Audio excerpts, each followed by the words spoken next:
Hello everyone, কেমন আছো তোমরা সবাই? হঠাৎ করে বান্ধবী আমার বাড়িতে হাজির। আই অ্যাম তো অবাক।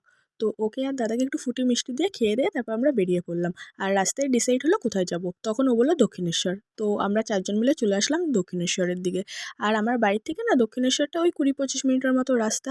দেন দক্ষিণেশ্বরে এসে তারপর মায়ের দর্শন করে গঙ্গার ঘাটে ঘুরে চলে গেলাম দোকানের দিকে কিছু কেনার জন্য। কিন্তু ওখানে গিয়ে না কিছু পছন্দ হচ্ছিল না। যেটা পছন্দ হয়েছে খুবই দাম বলছিল। তো আর কিছু কিনিনি। আর সেদিন না আমরা পুজো দিইনি, কারণ আমাদের না হঠাৎ করে ঠিক হয়েছে, কোনো প্ল্যান ছিল না আগের থেকে যে আমরা মন্দিরে আসবো।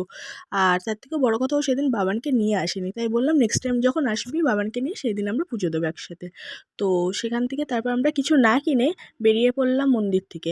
আর ওখান থেকে ব্যাক করলাম দিল্লি রোডে। সেখানে গিয়ে লেমন ফুচকা খেলাম, খেয়ে ৪ জন মিলে কিছুক্ষণ আড্ডা দিয়ে তারপরে ও ওর বাড়ির দিকে চলে গেল, আর আমি আমার বাড়ির দিকে চলে আসলাম। আর এইভাবেই আমাদের সন্ধ্যাটা কাটলো। ভিডিওটা ভালো লাগলে সাবস্ক্রাইব করো। বাই।